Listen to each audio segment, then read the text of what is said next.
You're listening to the New Old Heads podcast, shot live every Tuesday at twitch.tv/newoldheads and released every Thursday at noon via bringingdowntheband.com. The show is brought to you by Coleman Dental, Printfinity, Indie CD and Vinyl. Support the show directly by becoming a member at patreon.com/newoldheads. You are now tuned into the New Old Heads podcast. I am Major 7th. The crew is here, starting off with my man Jay Moore. How are you, sir? I'm doing well. I'm fresh off the road. Made it just in time for the podcast. I got to enjoy some time at home in St. Louis. Nice. And, I got to hang out with my parents and see some friends. And my sister was home yesterday. Was her birthday. So nice. Like some people, I can see where people would not want their birthdays so close to holidays. Yeah. Everybody's like, oh, yeah, we're already going out or whatever. We never did the double up gifts. Were you a snob at any point over Christmas? I mean, I was chill. The thing is, the snobbery really doesn't come in when you're an adult. I don't know, man. I see you as someone that would be like, let me go find somebody to hate on their Christmas. Now, first of all, I wasn't hating on anyone's Christmas in any of those previous segments. I was just saying how lit my Christmas was. So. Fair enough, man. I guess. You want to mask it that way, then. No, it's the truth. It's the truth. My man Lonegevity, how are you, sir? I'm doing okay, man. Thanks for asking. Nice crispy white hoodie. I see you. Yeah, it's gonna be this white for probably at least a month. Because you know how I treat my clothes. I don't. I feel you. Well, at least get that good first 30 days of white out of it before. Yeah, start trending another direction. Good detergent. Yeah. What type of detergent you use? I don't know. One that's kind of good. I don't know. It's sensitive skin one. I don't know. Something like that. Okay. Randomly throw out brand names. Especially when they ain't paying us. Exactly. My man DJ Jay Diff. What's happening, man? Salutations. How are you, sir? Doing pretty well, thank you. Good. Got you a little Reese action. I see you. Yeah, You're in a good mood right now. I am not to blame for the Reese's. You are today. not. I agree. There was another. There's somebody I'm not else. the culprit, but I will participate. Yeah, this is Christmas spirit still. Yeah. You're gonna use that as an excuse to an actual addict. I feel you. Look, everybody here pretty much partakes in Reese's cups. We do. I'm just the first to admit it that I have a problem. Yes. That's step one. Yeah. I don't know if you were the first to. Well, Lone admits that he has a Reese's problem too. But Lone's different though. You want to eat as many Reese's as everybody else, but you want to point the finger to everybody else. That's usually how I go. Yeah, that's how a lot of folks in the program Let's see if this works. Yeah. I mean, it'll get eaten before the show. Don't worry about it. Don't worry about it. Ain't no thing, man. Christmas was good with the fam. Everything was good. We hung out, ate good. I made a couple different kinds of lasagna.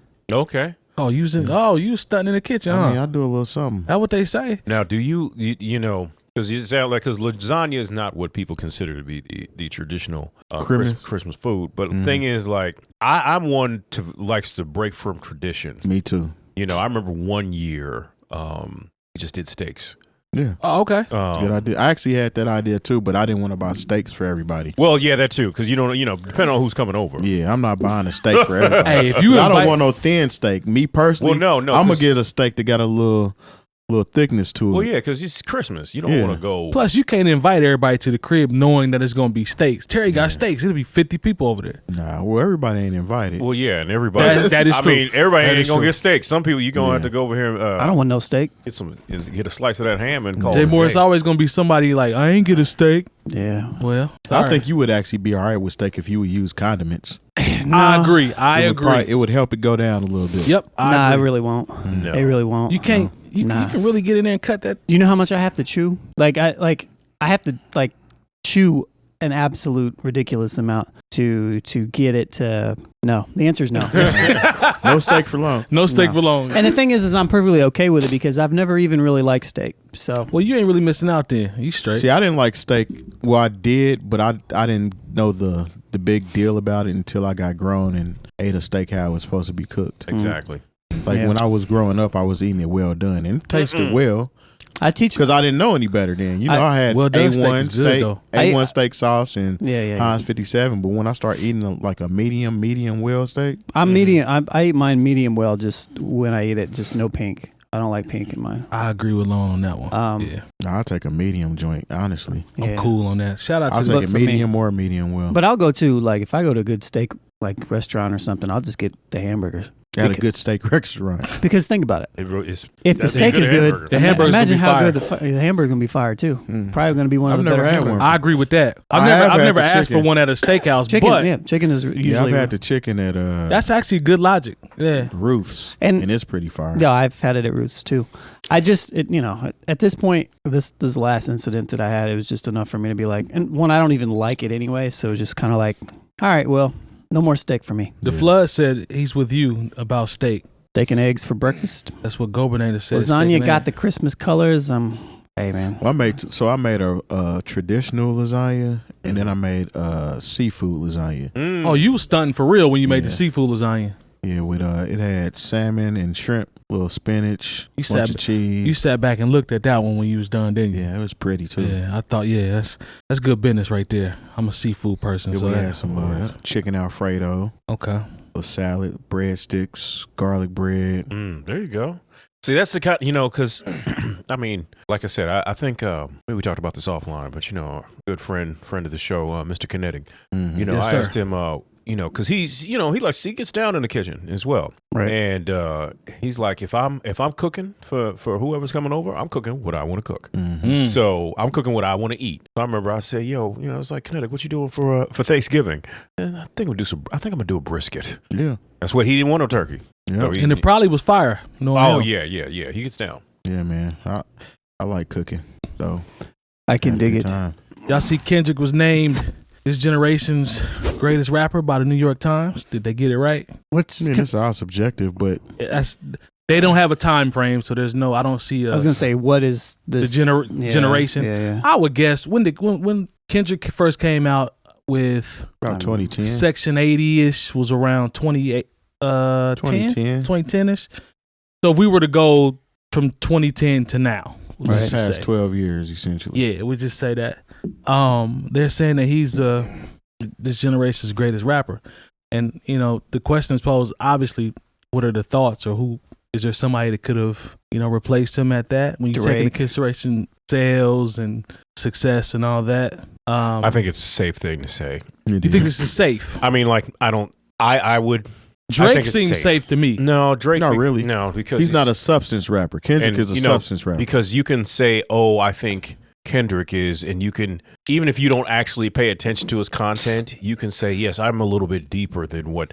Because a lot of times people have such bad taste in music, right? That they want to point to this one particular thing that they like, even if they're not actually particularly schooled on what the music is about. And they can say, I nothing against Adele, but I think that's why that leads into a lot of why she wins so many Grammys, is because her music is really good, and it's not up for debate whether or not her music is good or not. I agree with that. So, it's easy for people to say, "Oh no, I have good taste in music. I like Adele." Yeah. Just like it's for someone to say, "Oh, I like hip hop. I like Kendrick Lamar." And it's not that those people aren't always sincere, but sometimes they're just not. They don't actually listen to the music. They can't actually tell you the subject matter or break down the meaning behind some of these songs, but it does make them seem like they're somewhat serious about music to certain people.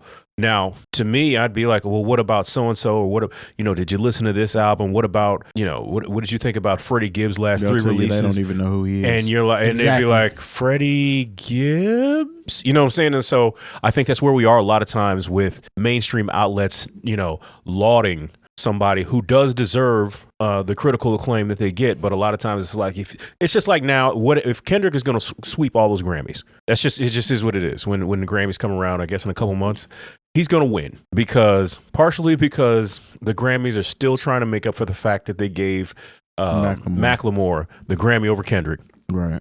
And once you get into that space where like, okay, this is the guy, we're going to make sure that he wins and he's on stage, because it's about our credibility, not about us actually listening to the music and understanding what it's about. So I still say Drake is a lob. Like I don't see why that wouldn't be a lob either. Just off of his Drake is probably the most successful artist in the past 10 years. I could easily see they say Kendrick gets the P's because he has an album that's been submitted to the Smithsonian. Mm-hmm. They know that's public knowledge because it was a big deal when it happened. And he can be seen as the quote unquote intelligent rapper that's still mainstream. So in Jay Moore's defense, he's a safe bet. People know who he is. What about Cole? Nah. No. Don't have enough heat. Cole has a fan base, but it's not the same as Kendrick. Kendrick was the executive producer for Black Panther's soundtrack. That's true. You know what I'm saying? Which was a heavily awarded Marvel movie. Yeah. Everybody went to see that movie. But even with Cole, you have to, because you have to dig a little bit deeper. Not that there was a lot of hits, if you will, off, what is traditionally thought of as a hit on Mr. Morale and the Big Steppers. It wasn't something that was run consistently in the club or on the radio. Like when you think about Cole, like that whole last album, I hate that I can't, I'm drawing a blank on the name of the album, which was incredible, which I've listened to recently. He doesn't, Kendrick still has those mainstream hits, especially when he put out Damn. Where they were like, okay, we're gonna hit him with the smart raps, quote unquote, but we're gonna get on this radio. Like Cole doesn't do that. He's done it before, maybe by accident, but I don't think it's ever by design for Cole to get on the radio. So it makes him less. It makes him less of a pick. Off season, yes.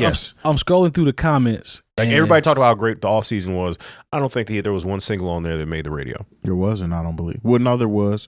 With 21 Savage and Moray. Yeah. Okay. Which was a dope record, by the way. I'm seeing a lot of J. Cole in these comments. I see Drake. Well, J. Cole, Drake, J. Cole has a cult following. He sure does. He can do no wrong because at one point in time, they applauded J. Cole for the fact that every album he had no features. I don't know why that was a flex, but for some reason that was a flex. Because he was dropping albums with no features. I mean, to me, I actually like that because there are so many albums now that if it's 15 records, 12 of them got features. Like for him to be able to actually make a dope album without having a full features on some Khaled type stuff, I think that's impressive to me. And he produces the majority of the album. I think that's dope, just from a artistic standpoint. But either way, the music still got to connect. But yeah. I'm a Cole fan too. For sure. I'm just not one of those delusional J. Cole fans. And there's plenty of them in these comments as I keep scrolling. That's all I keep seeing is J. Cole. So I actually was hip to J. Cole before I was hip to Kendrick. And they came out around the same time. But I was more so listening to more of the J. Cole mixtapes. Was it the Friday night? Was it Friday? What was the one that's Friday Night Lights was one of them. He's got two of them that are just through the roof. Not Comeback Season. That was a Drake one. He had that's back when Drake was messing with Lil Brother, remember them days? Was it? Yeah. I didn't really get hip to Drake till a little bit later, but I feel like out of everything, I feel like Kendrick probably deserves that title. I mean, when you take everything in consideration. No, for sure. I think, right. Yeah. I mean, he's had how long of a run, and he's crossed over to like mainstream as well. He hasn't compromised his integrity at all. That's a good point. That's a good point. So not very many people can say that they're in the hip hop realm and they haven't compromised who they are to become successful. Because with Kendrick, to your point, and we all are talking about his consistency. Unless that's just who they are, right? And his longevity. But if you look at Kendrick Lamar, he's one of the few people that I can say, from what I've heard, I haven't heard him miss yet. He hasn't missed. Now some are better than others, but that's just inherently what it's gonna be. You know what I mean? That's what every artist. He hadn't missed yet. You think so? Every artist has their good and decent and even bad albums. None of them are linear when it comes to as good as they are, in my personal opinion. Got you. But I don't think. But even with that being said, I don't think Kendrick has any misses to where he has bad albums. He has misses. The only one that I didn't care for was the Untitled Unmastered, and I don't really consider that a project. That was kind of a throwaway project. That's what I mean. Yeah, and it still has some heat on it too. Yeah. A lot of people like that project. Yeah. I just personally didn't care for it. But as an actual quote unquote miss, I don't think he's missed. Yeah, I can't see a miss in his catalog just yet. I agree. I got a question for you guys. This is random. Let's go. It's something you've kind of already talked about, but do you really look at artists who do everything by themselves in a higher light than somebody who has a lot of collaborators? Wouldn't just the overall end product matter? Okay, so from a producer standpoint, the stage I'm at in my life, I'm more collaborative now. I look forward to it. I enjoy it. I enjoy getting stuff back and molding it and shaping it. You know the experience. The reason I said that is because that is the purest in me, to be able to appreciate somebody that can actually do all of that. It's almost the producer conversation, the Khaled verses, like that type of stuff. But at the end of the day, it's about the product, right? If we're being honest, it's about the product. Right. The purist in me really appreciates the fact that somebody can, we'll just throw numbers out there, produce 70% of their album, have a handful of features, and still make a dope project. Like that, when I look at it for what it is, because I know what the work is, just like you, just like all of us, I'm like, man, he really put his foot into that. So I appreciate it. I respect it. I feel like it's good. Like it's only like an added bonus if everything is good. Okay. You know what I mean? Like if I make an entire project myself and I have no features on it, it doesn't matter until the product is like actually really, really good. If it's anything less than stellar, then I feel like maybe you should have reached out to somebody else to contribute in specific ways or something. I feel like there are definitely artists that I've known and I've known for a long time, and even myself in the past, where I got out of it a long time ago, but to where like I almost put like badge points or merit points just because, you know, like, oh man, I engineered this myself, or I produced this myself, or I did my own artwork, and then I just got to the point, it's like, why would I do that? Why wouldn't I just utilize all the people around me that are actually really good at what they do, and then just me focus on the stuff that I'm really good at in that aspect? But I used to get caught into the same thing, but it took a while for me to understand and get the feeling of the collaboration when it works. And it's okay to be like, okay, this person can do something that I can't do, but it's all for the greater good of the record. Once you can get your ego out of the way and realize that, you can make some amazing music. For sure. You know what I mean? But it's just the purest thing. That's all when I said that, because at the end of the day, if it's trash, I don't care if you play every instrument. I think, you know what I mean? Yeah, and another thing, and then I'll ask you guys, but the only other thing I would say is, like, from an artist standpoint, if you're an independent artist, you have so many responsibilities to do so many different things. And to me, it just started making more sense just to free up my time to be able to focus more on stuff that I was better at. So, but no, that makes sense. There's a couple artists I can think of that probably would fare better if they did take that approach. Did less. One of my favorites is Crit. I think that if he had somebody actually engineering and producing a lot more of his stuff, like them just hone in and find a sound and let them take on, let's say, 90% of it, right, and him still do 10% of it. He can still be a part of the process, but yeah, exactly. But have somebody else like spearhead it. Exactly. Which is a huge difference. Yeah. I think there would be more ears on his music. Like, we like him. Mm-hmm. Personally, he's one of my favorite. Yeah, he's dope. I feel like he could be a lot better and a lot further in his career if he probably took that approach. You know who else falls under that category to me, who is also someone that we're fans of that's dope? To me, is 𝐀𝐄. And the reason I say that is because it's not even necessarily about, he doesn't produce. So it's not like he making all the beats that I know of. Now, he might make beats. I'm not sure. I don't think he produces. I don't think so. But with Sky, the one thing I noticed about some of his projects is his pen, when he writes his bars, I know what I'm going to get with the bars, but I feel like his hook structure and cadence seems to be similar throughout the albums, like versus maybe getting somebody else to pen a hook, or maybe somebody else to write a lick to sing here or there, just to kind of maybe break a little bit of the monotony. Right. I think he could take just a shot at that, because he knows how to scope amazing projects. We all know that, mixtapes. And he just announced that he's putting out a new project, all in the vein of it's themed for somebody. Yeah, I know what you're talking about. What's the 80s Coke I'm about to see series? Miami Vice. Franklin. Snowfall. Snowfall. Yeah, it's a whole project based from the perspective of Franklin. Oh, really? Yeah. That's probably gonna be interesting. It's called The Mind of a Saint. Yeah, that's what it's called. Franklin Saint. Mm-hmm. Yeah. So I can actually see that. I'm a huge 𝐀𝐄 fan. That's dope too. When you think, because you know how he is. Like you know you're going. It's gonna be great. Like he's one of the best conceptual writers that hip hop has ever seen. Yeah, his stories are amazing. He's just one of those guys where I just think a little injection of a different pen from a hook standpoint. I don't know what it could be. Could be good. Could be bad. Yeah, because I think to your point, and maybe it's to his own detriment, and maybe it's just what it is. You can always tell Sky's writing because of how he writes. Yep. You know how he's going to deliver the bars. You know, like even in the songs where he's got that song where he's like I could have, what was it called? Like I could have been a trap rapper or something like that. Or I don't remember. Like he switched it up, and I actually kind of liked it when he did a little bit.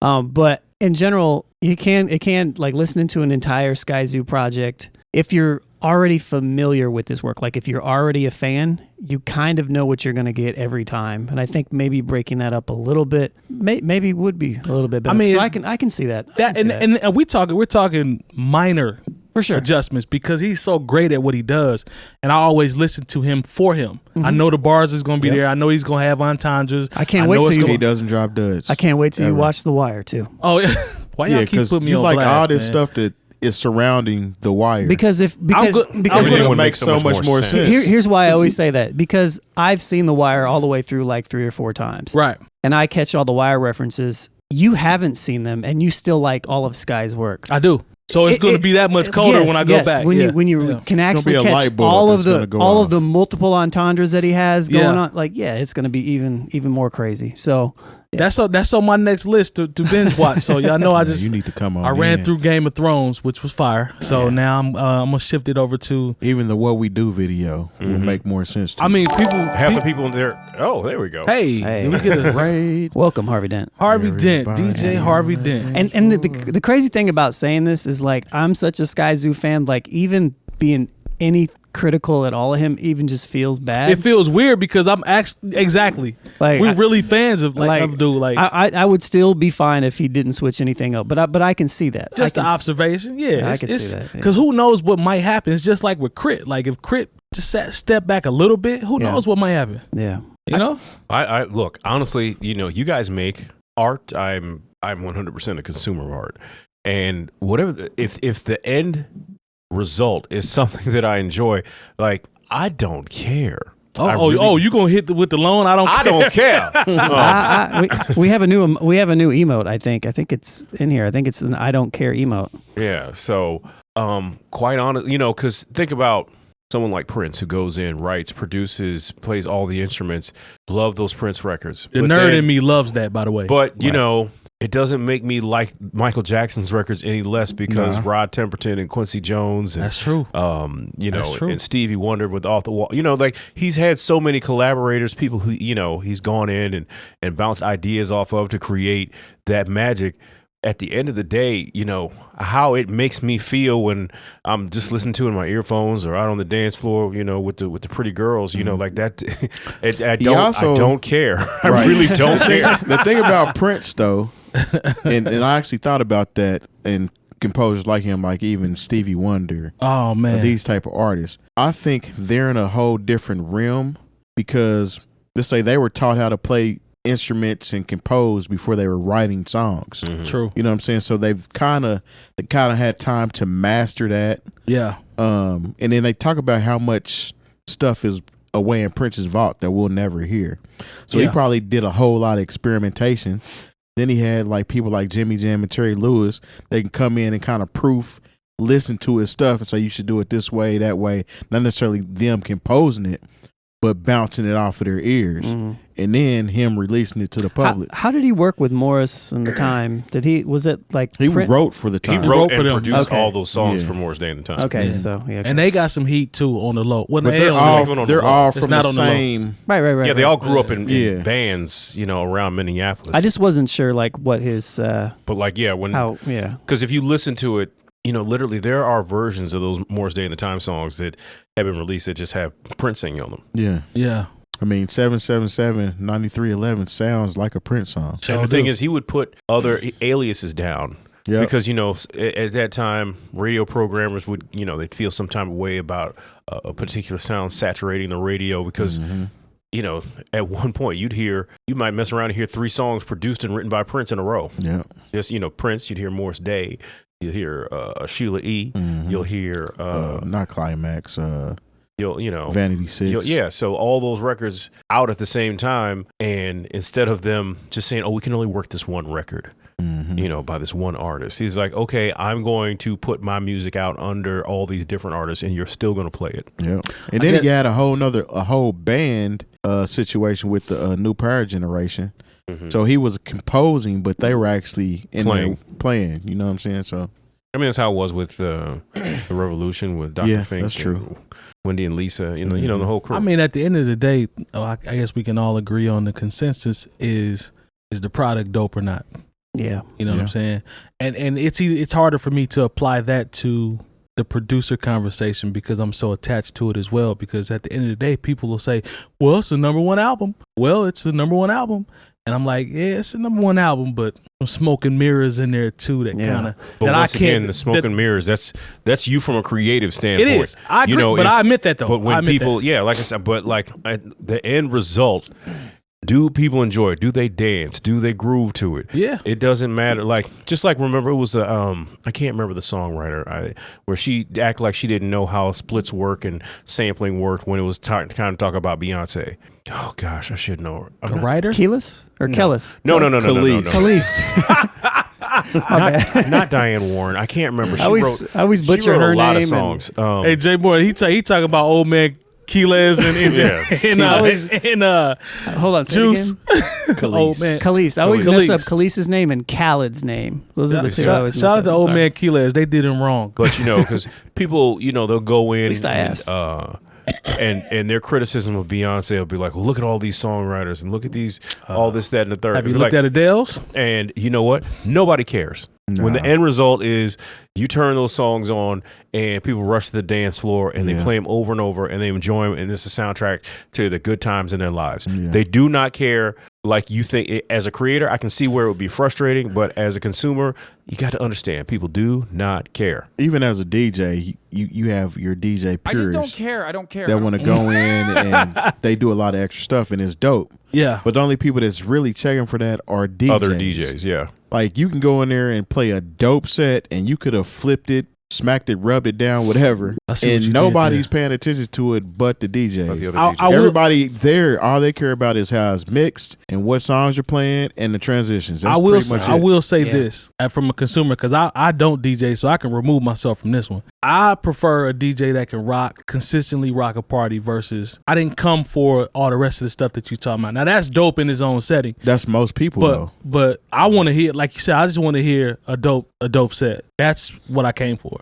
Came there to hear. So this is something that went down on Twitter like the Christmas Day or the day after Christmas or something like that. I think it was Sunday. So for those of you who do know Knwxledge, the producer who's also half of what's him and Anderson? No worries. Him and Anderson .Paak. He's produced a lot. He's notoriously like just a producer though. All of his work, I don't know if it's still the case, but for a long time he had the most albums on Bandcamp. Like, he has a bazillion projects on there. He makes a lot of beats. Dope producer, man. But he had this quote. When he didn't have a quote, he just said in all capital letters on Twitter on Christmas, he said, "Stop rapping, singing on my beats without my permission, then releasing them on streaming services. I'll keep deleting your songs, albums faster than they get heard.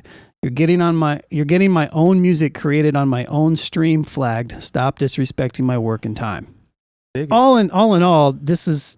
I think most of us, or all of us here, can be like, yeah, that makes sense, right? 100%. So the reason why I'm even pulling this up is because there were a ton of people in the comments, and I'm guessing they were quote unquote rappers that were saying, well, where can I buy a beat then? You don't have any place for me to buy beats, or how can I buy a beat? This is the only way I can get the beats is by stealing them. And so it's it's this like whole narrative idea that because you make a beat. Now, there's two producers on the New Old Heads, so obviously we're going to be super biased in this way, but I don't think there's any type of bias to even be had because this is the way it is. I just want to make a statement because I replied back to this as well, and I said, just because somebody makes a beat does not mean that any rapper has any type of semblance of a right or that I have any type of... I don't make beats for rappers to just choose from. Yeah. That's not the point of ass. That's not why we make instrumentals necessarily, unless we have a store and we sell instrumentals, right, or something like that, or we're advertising that we're selling it. There is a such thing as instrumental music, and it's super big and it's a super major thing. But this one person was like, "Well, I looked for 15 minutes and couldn't find any way to buy your beats. Maybe it's 15 minutes, you say?" But even still, he said maybe it's your fault because you don't make it easy for people to buy your beats. I mean, he said that to you? Did he say the same thing to Knwxledge. Pharrell? Oh, to Knwxledge. Okay. Or are they saying the same thing to Pharrell? Because if Pharrell makes some instrumentals and you can't reach him because you probably can't, you're just going to take his beat. Yeah. Yeah. Just because he doesn't sell it to you, because you can't So, afford a Pharrell beat. I don't know how much Knwxledge charges. He said he does not make beats for rappers. He Well, said there that. you go. He That's said, your answer. Yeah, he works with Anderson .Paak. Yes, he's worked with a whole bunch of random people, but those are people that he has direct relationships with. There we go. You can't go out and just buy a beat from him because he doesn't want to work with you. Yo, do y'all know how disrespectful it is to take someone's instrumental, record over it, and put it on a streaming service As under your your own. name On a as the artist streaming on a service. stream? Do you know how disrespectful that is? That's like 5 levels of disrespect. It's crazy. That's a pandemic that's been going on for It has. years, Bro, though. Slide A, shout out to the homie Slide A, friend of the show. He had to cut somebody up a few years back. A dude had like 12 songs on the SoundCloud page or something of all of his beats. well, It said produced by Slide A on them joints. well, not too, only didn't it? that, Right. he was out at some place in Chicago and somebody was performing Performing. all of this songs That's with what I'm his beats. saying, bro. That's crazy. That's so disrespectful, man. And in today's era, and with connectivity and the internet and how everything is so open, There's no reason. there's no reason why No you excuse. can't either do the research, to Jay Moore's point when he said about the 15 minutes, or just be bold enough and confident enough to be like, hey, sir, my name is XYZ. That's I'm how I looking did to, it. I'm looking to inquire about beats. Let me know. I'm serious. All right, I'm very serious Yeah, and I'm yeah. ready to pay. I want to know what your prices are. Okay. Every single time that I have inquired about beats, now granted, I'm a producer, but I'd have rapping stuff out there. And in 2008, I put out a mixtape, and my whole purpose of the mixtape was to rap on other people's producers that I really, or production that I really liked. Yep. And every single person on that project in 2008, I reached out to every single one. I reached out to you, Yep. Il Brown, a whole bunch of people, Tall Black Guy. Yep. That's how we traded. That's the first time I ever had conversation with him. Some dude named Radius from Chicago. Yep. A whole bunch of people that I reached out to specifically. And there was one producer where I had a whole song done, but I didn't put anything out yet. And I reached out to him and he's like, no, man. He was like, I kind of just wanted this to be like an instrumental. I had a different direction for it. I was like, You have to respect that. and then that's it. And then you move You on actually from said it. no and you move know, on, and it then you wasn't move on yours. from it because you have to respect the fact that this is these people's work. Right. Like and they get to choose what they want to do with it. So I just thought that was interesting. I didn't hear your cousin Jimmy rapping on this beat, so I nah. mean, it's, I don't know, man. It's just the process of actually sending what I would call just sending folders to people that have inquired. To me, that feels better than just having a whole bunch of instrumentals where people can do what you're talking about, the Knwxledge is talking about, what we're talking about. Man. Because it's so easy now just to rip and strip and People two-track are and have a making whole two-track and be ready to projects go. Off of YouTube rips. Yeah. Mm-hmm. You Yeah, can literally have So a you don't have two-track any and record. stems or anything. Nope. But that's the thing. But even from like a legal, like number one, even back in 2008, it wasn't normal for people to make mixtapes and to actually reach out to producers. It was just a whole lot of jacking going on. It's just what it was. That was the Facts. culture at Facts. the time. Facts. But For it was promotional use only. for sure. Yeah. But it was a kind of an accepted part of the culture because streaming wasn't super major. But now that streaming is, the problem with you stealing somebody's beat is that when you put it on these platforms, and this is kind of what he said, is that his own songs are getting tagged in other people's stuff. So other people are literally Making his own songs get flagged. yeah, and he's getting demonetized, Yeah. and or they are monetizing off of his own stuff. That's crazy. It's just it's wild, man. Plus with the It's the audacity to want, like, if you're going to just put it out on Bandcamp to where, like, you're just going to put it to your people or whatever and you're not even going to sell it, that's one level that some people might be like, whatever. I wouldn't be as mad. But That's how exactly. people was I getting wouldn't be away as with it mad. like in the Dat I Piff wouldn't be days. as mad. They were making whole albums pretty much jacking people's beats, but they weren't selling it. Exactly. And so it's just another level. And even back then, people were still like, nah, don't do that. And it's still frowned upon. And I think it should be frowned upon. I would feel funny if somebody had a bunch of my beats and they put stuff out and they didn't tell me. I've literally had to have conversations with people before using it for other purposes. But to put it on a distribution platform is a whole nother That's foul, level man. of, You like, live in foul if you do that. Now, let me say this, though, because I know Knwxledge does this. So he'll take an artist and pretty much redo their songs. Mhm. So pretty much take their instrumental. I mean, things that you both have done before. Right. And he's gotten some of his work flagged because of that. So as producers, do you think that falls under the same umbrella, or do you think that's actually Like a remix? essentially, yeah, or is that giving the artist kind of a jump shot that I actually like its song, but I wanted to put out a remix kind of, It's you know, completely different dedicated to to me. It is completely different to me. Okay. Because you're taking something and you're like crafting something new, and you're giving more promotion to something. Like, you're not promoting me as a producer if you take my beat and you put produced by. That implies that I worked with you. Right. That's what I was going to say, because when Knwxledge is tagged on Spotify or tagged on whatever streaming services, said artist, that fan base is like, oh, yo, you working with Knwxledge? Word? Yeah. I didn't know. I didn't realize you was working with him. And that person will be foul enough to be like, yeah, man, you know, we was talking a while back, and, you know, get the line on all that type of stuff. Yeah, and the next thing you know, you have your fan base thinking you developed a relationship that's foul. It's not real. Yeah, it's a little bit different in that aspect, because I do remixes all the time. Right. But I won't ever put a remix on a distribution platform. Like, to me, that my remixes are on Bandcamp. No, I'll put them out on Bandcamp and they're free. Grab them, just go grab them. And so, like, or choose your own price. And I'm tagging the artists. Paying homage, like, yo, I just put a spin on it. This is my interpretation, but you know, to me, that's part of the culture. It's remixing, and it always has been. But stealing somebody's work and putting it out, that's super new. And they I'm foul just, for that. I think I'm just it's different. He said no. He's like, no. Nah, they foul for that. If you out there doing that, you foul, and you lying on your relationships because you really don't have any. So do better. There's plenty of BeatStars accounts out there. Go out there and that you can actually pay for and get good product. Yeah. Or just DM somebody and build. Yeah. Find a producer. Take more than 15 minutes to try to find the information. Especially if you want to buy a beat. There's plenty of people that you can buy from. That's the thing. Like, I'm pretty sure he thought, wow, he typed that out thinking he really got himself some leverage, and people would understand. It was like, oh, he did take 15 minutes to do his due diligence, and there was just no other way but to steal. Yeah, people have a weird sense of entitlement in this internet age. So just because you can Google a track and you liked it, you can't just take it because somebody's not responding to you. I mean, the comments are crazy on this. Like, I can only imagine. Knwxledge is responding. Sage Francis, 𝐀𝐁𝐎𝐔𝐓, like a whole bunch of people are responding to this. So I mean, it's got like over, I think, 4.4 million views on this. Yeah, that's quite the engagement. Y'all cut it out, man. Y'all living foul out there. That's very disrespectful. It ain't gonna stop it though. It's not. No, it's not. Stop it. But they still living foul. But here's the thing: if you are doing this, you will, just like he said, I will see that and I will keep deleting it. And then the problem that's going to happen is you are going to get the producers are going to remember you, and it's going to halt. It's going to look badly on your career. Like, don't look. Their careers have been ended for less. Facts. So and you don't want to be that person in the industry. You definitely don't want to be that guy. The guy that steals beats and puts them on streaming services. Don't be that. Don't be that artist. Look, there are people putting out whole songs by other people on streaming service, and I'm surprised it doesn't get caught.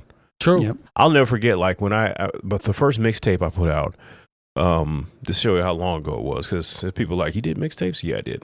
And don't get me wrong, it's 4-track tapes, but whatever it is, it's still a mixtape. Still match the beats better than a lot of y'all can match beats. But look out now. No, and we did things on consignment. What you do, for those of you, they stopped all this after DJ Drama got in trouble.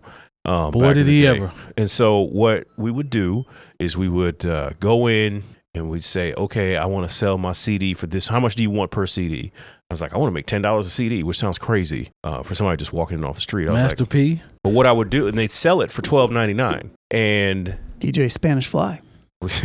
and I would take, and the thing is, I'd give the store a couple CDs. I'd be like, hey, if you could play this. People would ask what the mix was, and that's how I sell the CD. I remember I bought my books one semester with CD money.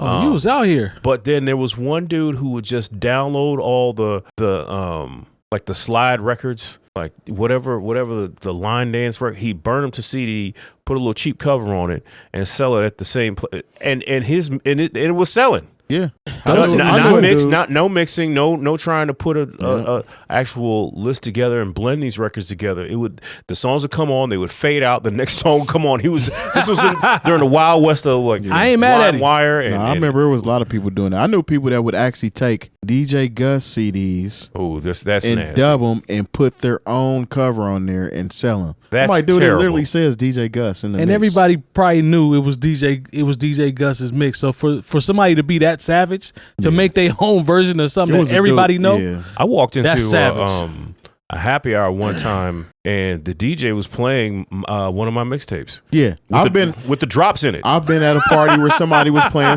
mixtape. I'm like, dude, you're not DJing. That's a whole mixtape you playing. What's really going on? Like, has my name dropped through the transitions of the song, so I didn't want you to be able to cut it up. And so, yeah, you should have walked up. People are nasty out here. You should have walked up and be like, "Hey, brother, how'd you acquire that CD? How much we getting paid? How much for we this getting gig paid tonight? Yeah, give my 20%." I was like, "No, I'm gonna need a whole 75." Yeah, you only get 20% because you carried. He's like, "Oh yeah, in. man, this CD is dope. I bought it at." I mean, I'm glad you bought it. Yeah. Let's run the partners. Yes, sir. Thanks to our partners. Dr. Coleman of Coleman Dental is our go-to dentist. He's a longtime Indianapolis arts and music supporter located right in Broad Ripple. Printfinity is a screen printing shop based in Indianapolis, owned and operated by our own DJ Jay Diff. Our good friends at Indie CD and Vinyl operate one of the best record stores in North America. Shop new and used in their site or visit them in person. And the best way to support the New Old Heads is to visit our Patreon and become a member for as little as $3 a month. All details on newoldheads.com. Welcome back to the New Old Heads. Hey, howdy. Back. Shout out to the partners as always. Shout out to the chat. Smooth Hoosier has entered the building. We see you. So Benny and Westside Gunn are upset. They are very upset, and they are upset about Brian B. Miller's top MCs list for 2022. Now he dropped the list. You know, B. is with what's my boy's name? Elliot Wilson. Yeah, Rap Radar. So he dropped the list, and Westside Gunn and Benny the Butcher went off. The top rappers for 2022 were Pusha T, Gucci Mane, J. Cole, Gucci Mane, Kendrick Lamar, Jid, 21 Savage, Kodak Black, Drake, Ransom, and Lil Wayne. Ransom and Lil Wayne. Yep. And for 2022, Ransom and Lil Wayne? Ransom and Lil Wayne. Nah. And Westside Gunn went off. He said, that's only based on the opinions of that blogger, but who are they for real? And he put a, thinking emoji. I bet you they look goofy even standing next to us. What makes them truly valid? Why just because they say so? Them MFs ain't nothing but D riders. That's all I can say.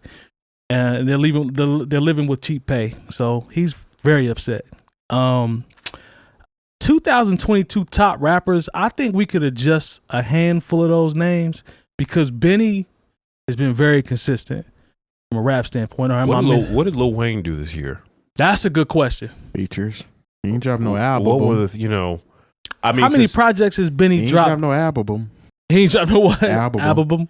Shout out to Mushmouth. And even what was it? Gucci Mane. I mean, I know he put out stuff. He put out that song. 65 million song. Yeah. He also did that takeoff. He did that in the whole. Can't believe you're gone. And stop dissing the Dead record. I mean, yeah. At least I can name the stuff Gucci's done. This is a situation to where Benny the Butcher and Westside Gunn should have took some notes from the podcast and just said in Long's voice, I don't care. I don't. They're in a position to where they don't really have to care about what a blog has to say about them. Yep. That's And it shouldn't hurt either which way.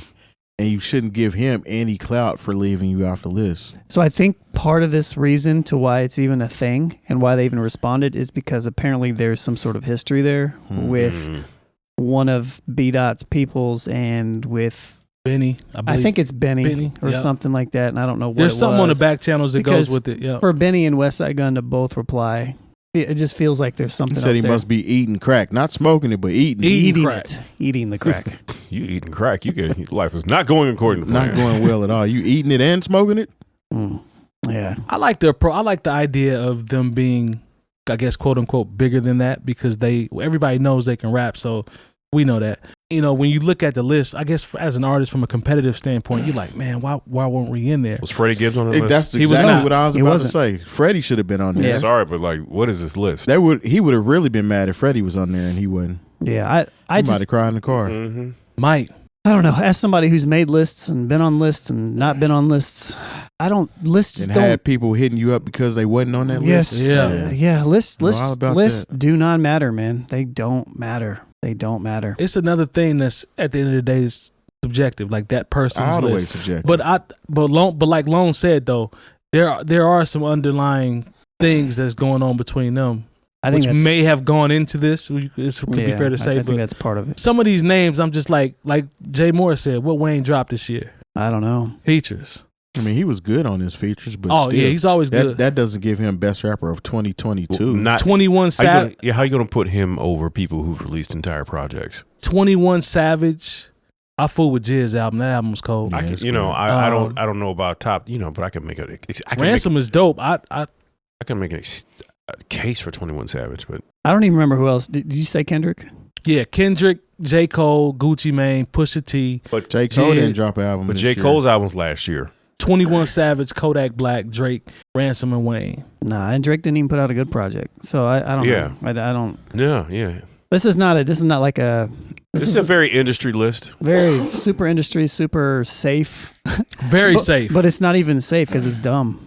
So you say zero credibility on this one? I mean, B-Dot. Smooth Hootie said he could have added Larry June and Simba, and I agree with him on that. That Simba project is cold. I like Simba. I like Simba a lot. Larry June picks great beats and makes good way vibe music. Larry June has a great following as well. He's true. He's kind of in that realm of like a what's my guy's name? Currency. Yeah. He has a following similar to Currency. Currency's been dropping a lot of music this year, but I don't know, man. I don't like any of the songs he's putting out anymore. He's just random. He's just mumbling on this. I don't know what he's doing, man. I don't know what it is. He's like driving in my car. Great beats. Driving in my car. Stop here. I need to get something. Like it's like, oh my God. Hot Wheels. I don't know, man. If you love Currency, I'm great for you. But Currency at this point to me is I'm looking for the production first. I'll be honest with you. That's the first thing I look for. This is a tired conversation at this point. I shouldn't even have brought it up. Yeah, I'm cool on that. Yeah, but, damn these lists. And my list will be coming out in the next couple of days. Yeah, I know you normally do one. So after you said damn these lists. Yeah, I know, right? I mean, but who am I? You can get like I put them up there, and I literally say every year something for you to argue about going into the new year. Yeah, I mean that's what this is. The comment section is hilarious when you do those because a lot of people be in their feelings. So I don't, I don't care. I know. don't care. Hey, I mean, it's my list. It's just my list. Yeah, I had something up there that I personally enjoyed. There was one year I put, I had Little Brother and Razzcast, and I had all type of people on my list. You know what though? The difference is there's lists for like when people be like, these are the things that I personally enjoy. Right. Then there are lists of my favorite things, and then there are lists where it's just like, these are the best rappers of this year. Exactly. And they kind of declare it different. I think that's what gets people kind of like all huffy. Yeah, I think stuff. that's what it is because that I put it out as, my favorite joints of said year. Yeah. You don't see nobody getting mad at Obama whenever he dropped his songs of the year. Why wouldn't I on President Obama's playlist? I mean, even when what we you were gonna say to what you gonna say to Barry? When we used to do our like voting in our end of year lists and all that stuff, when it was voting and we would like declare winners and stuff like that, people had a problem with it, even if people were voting or whatever. But when we just started sharing like our own personal favorites, we did that 2 or 3 years after that for a couple of years. Nobody cared anymore. And then it was like because the controversy's out of the way, it's like, oh, you're not saying that this person's better than this person. It's like we weren't really before, it was everybody else, but everybody wants to be like, you think you know everything. Yeah. People just want people want to. So do you because you think you should be on this list. Yeah. Good point. Yeah, he said Obama capping with that list. I feel like Obama's doing the same thing that kind of like you were talking about with the Kendrick fans earlier. Like, Kendrick is a safe bet. Let me see what's popular and make my list. Yeah. His list is probably completely different from what he says, or might have some elements in there. I'll just say that. Maybe. Those are list that features a Lizzo song, and I ain't taking nothing away from Lizzo. I'm not taking serious. I don't listen to her, so I have no argument either way. Super talented. Anyways, and that's not a sexist comment at all. We'll find out. Care for a Lizzo song. We'll find out. In You're the comments. being fatophobic. Terry doesn't. We'll find out in the comments because they gonna tell us if you did something wrong there, brother. Well, all right. So this made me laugh. Did you see Joe Budden talk about the hip hop SAT?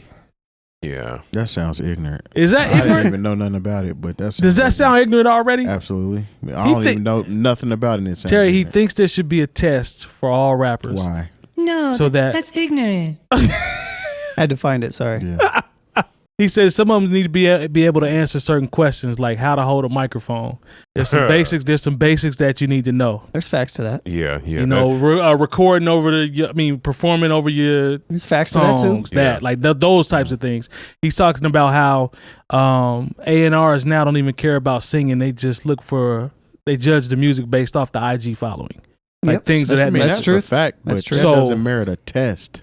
He said it really should be a test because what it does is it'll help from the oversaturation of how many artists are out there and everybody raps. You ain't gonna stop that. Who's taking the test? Doesn't matter at all. I guess this is another one of those things where the consumer doesn't care. Yeah. So we have us that go to the concert and we don't want to hear you rapping over your vocals. Right. But you have 90% of the people in the crowd that don't care. Yeah. They just want to drool over you on the stage. He said if everybody just know everything with no consequence, no trial and error, then everybody's just doing the same expletive.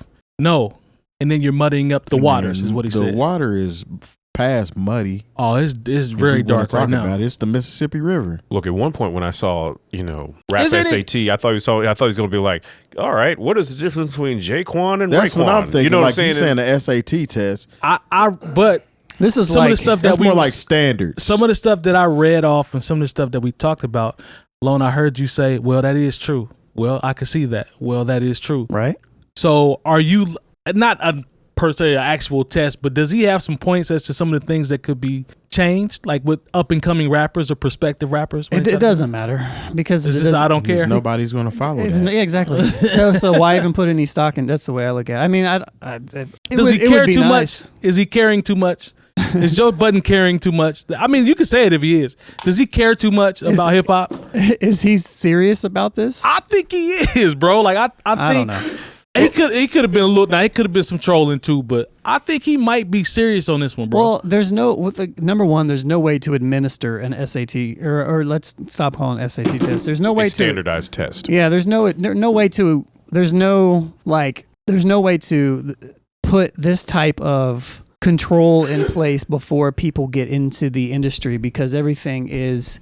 Again, to Terry's point, how many Instagram followers do you have? How poppin' are you? How many people like what you do? So until there is some sort of A&R or some sort of threshold to where like you have to meet some sort of talent or criteria of some sort, then no, it just doesn't matter. Because right now it's just like, all right, well, this person popped off. Are they going to...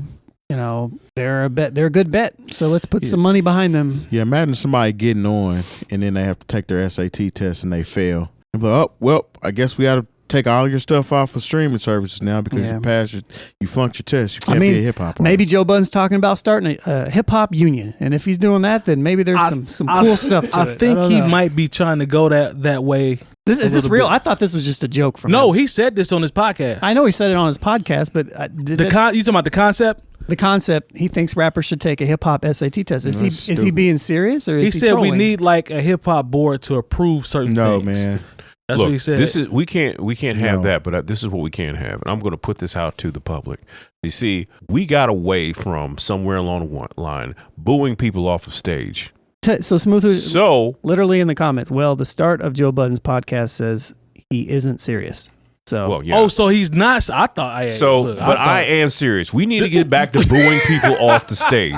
I'm telling you what. If I go to another one of these little rap concerts and I see somebody rapping over their vote, like stop being dismissive and dismissive and calling them little rap concerts. Yeah, okay. I said what I said. You sound old when you say that. Yeah, I did, and I am old, and that's what I said. And I'm going to start booing or turning my back. We need to get back to this. Yeah, like boo. I saw. Open Apollo back up. I saw for the show. Babyface Ray on the Tonight Show.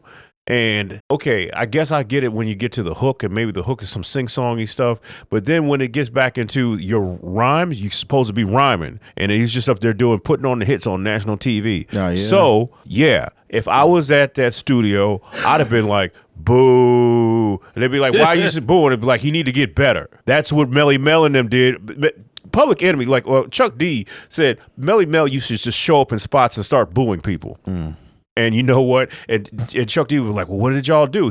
I guess they thought maybe it was going to be some street stuff. He's like, we had to get better. Well, that's what we need to do as a public. Everyone who's listening to the new old heads right now, when you go to rap concerts and people are up there lip syncing, you start booing.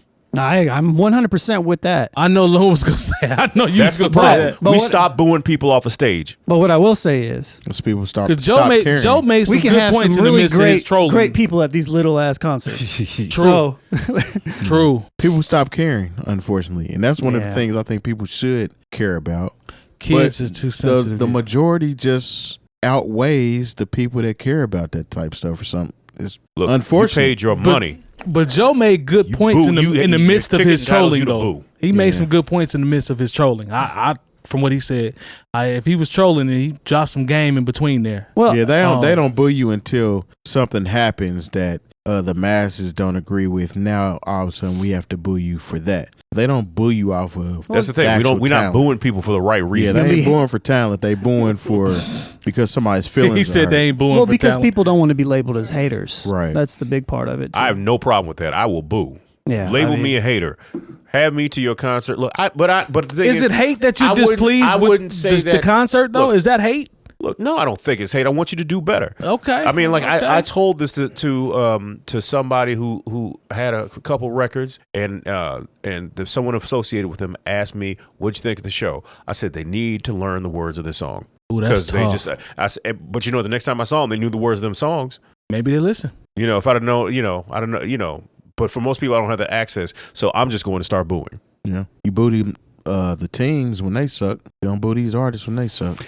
Yeah, no, players got feelings. I'm all with it. I guess my question was more so like with this is not necessarily is he trolling or not, because I don't think it's a troll. My question is was he literally trying to implement something with this and start something to be implemented, or was he just kind of just talking out the side of his head? And it seemed like he was just talking out the side of his head, but. He was a little slow on content for the week, so yeah. Which I don't think there's anything wrong with this idea to an extent, but I feel like it's on. If you don't want people to rap over vocals at a venue, then that's on the venue. Oh, that's a good one. That's on the venue. That's on the people that are booking the shows. That's a good one. Stuff like that. It's not really on like the hip hop community because there's no way to police that. There's just no way to police that. So with booze. Yeah, you could as a collective fan base, as a collective of people, you could do that, but a lot of this other stuff, it's Jay Moore Smooth Hoosier put a nice hashtag. I ain't gonna say it. He put a nice hashtag concept in there for you, so you might want to take a look at that. I could definitely see you Bring back booing. Yeah, I can dig it, man. Yeah, rock that. I can see you rocking that, doing your thing. I mean, look, I've seen too many shows where people were actually good. And so, I can't even remember who it was. There's somebody opened up for Jeezy one time. And all young rappers, you do the same thing. You do, maybe a verse and a hook out of your song. You are lip-syncing the whole time. And since you don't have the stamina, or maybe you've done so many drugs, you don't remember the words to the song. And then you play that loud gunshot or glass breaking and be like, yeah, y'all feeling that? And then you go to the next record and do the same thing. And 25 minutes in, and you think you did a show. Then they be like, you know who it is? No, we don't. Yeah, we don't know. We don't know who it is. I used to get a kick out when we used to do hip hop night. Yeah, and people used to get up there and say that. You know who it is? Nobody knows who you are. Well, I got my mama and such and such. And they know. Mama and them know. That's different. Make sure that's mama like and them 5 know, people know. Unfortunately for you, son. But we don't know who you are. You're pretty much trying to get us to know who you are. So humble yourself. And to Jay Moore's point, it's not really even about clowning somebody. It's more so you want them to do better. Because if you don't rap over your vocals, if you know how to hold a mic the right way, then you're going to perform better, and more people are going to like what you're doing because you're going to stand out from all the people that aren't doing it. So the one thing that hasn't changed is the fact that people will pay for good shows. Ticket sales is going. For a performer, I heard Kendrick's show was amazing. From what I've heard, it's on Amazon too. Yeah, I haven't. I think Kendrick's the anomaly. I think Kendrick could probably still go up there and not rap a single lyric, even though he will. And I think he's done that before, where he just got on stage and said a word, and the crowd rapped the whole thing for him. That's crazy. But it's a little bit different. Number one, you at home in your little show, as Jay said. Wow, you're not Kendrick Lamar. Yeah. True. And we don't know who you are. Yeah, and so like You keep saying that. but it's true. Like if you're in a room full of people where everybody knows your music and everybody knows, then you have a little bit more leeway of being able to do stuff. Like if you want to play a song and then quote unquote turn up with the crowd, you can do that. But if you're trying to impress people and like you're opening up for somebody, like even if you're opening up for Jeezy, and even if Jeezy's rapping over his own vocals or he's not even doing that, you don't want to do that. You want to show that you can do more because you're the furthest away from where Jeezy is. Yeah, you need to make an impression. Yeah, you need to stand out in a good way. Definitely. I mean, but from that same show, this is funny. This is a little side note. I was emceeing for Action Jackson and Lemmy Vice. Shout out to them. And so we're the kind of opening act.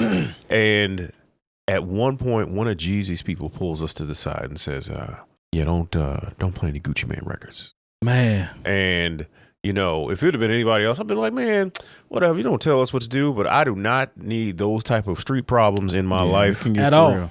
They were connected to BMF. Yeah, so I was like, nope, whatever. It probably would. No, I know. Probably it would have been a problem if you.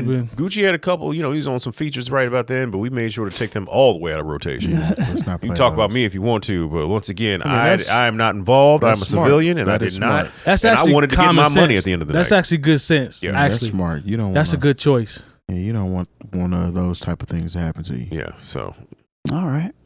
Well, I mean, hey, that's another ignorant type thing. If you want to be like, nah, F that, I'm playing it, and then see about them problems. Yeah, I don't problems. I don't need any problems. Atlanta street politics are not my forte. Yeah. So I did not want to get involved. Y'all know my motto, man. I stay out of grown folks' business. No, you don't. All the time. You say it. It's your motto, but do you practice it? I'm getting better, man. Are you? Yeah. Are you? I think it's one thing to say you're getting better and then to actually get better. What do I always tell you, Lone? Step one is acceptance. Yeah, but what's step two? Yeah, have you figured that out yet? You gotta get to step two. Have you figured step two out yet? I ain't quite there for step two yet. I got one down though. Acceptance is 12 steps in these particular programs. You steady bringing up step one. Yeah, I mean, I want too many flowers for step one. I agree with that, but I'm just saying though. He just be like, I got the shirt. Yeah, I got the shirt to prove. I signed up. I got showed the up to the t-shirt. meeting. I got myself a cup of coffee. What else do you want from me? Yeah, I got the free cup holder. I got the little gift bag when I came out. Yeah, but I'm there. You don't have a pin yet that you can put on your lapel that shows that you've actually put in the work. It's like Bubbles from The Wire, Oh, I don't know that reference. Yeah, when he's collecting his tokens. Yeah. Don't ruin it for me, man. Well, it's not like you're going to remember one and two. I feel like at this point it can't be a spoiler, can it? Nah. I'll tell you what. I will say this though in my defense. I feel like I deserve a pin for not for that. I'm talking about a pin for not bothering Jay Diff. I haven't bothered him in a long time. I think I should be pinned for that. Fair? Okay. It's weird. I can't get no flowers from neither one of y'all. So. I mean, you are past the statute of limitations for spoilers on The Wire. So okay, unfortunately, that's not going to fly. Who has that again? Just for the record, HBO. All right, I'm on it. No subtitles. Absolutely. Wait for thing. Shout out to the chat as well. Indeed. Ready to wrap up here. Yeah. So last of the year, eh? Last of the year, man. Y'all be careful out there this weekend. Stay out the way for New Year's if you can. Some of y'all, and this is the thing about New Year's Eve. It is amateur hour.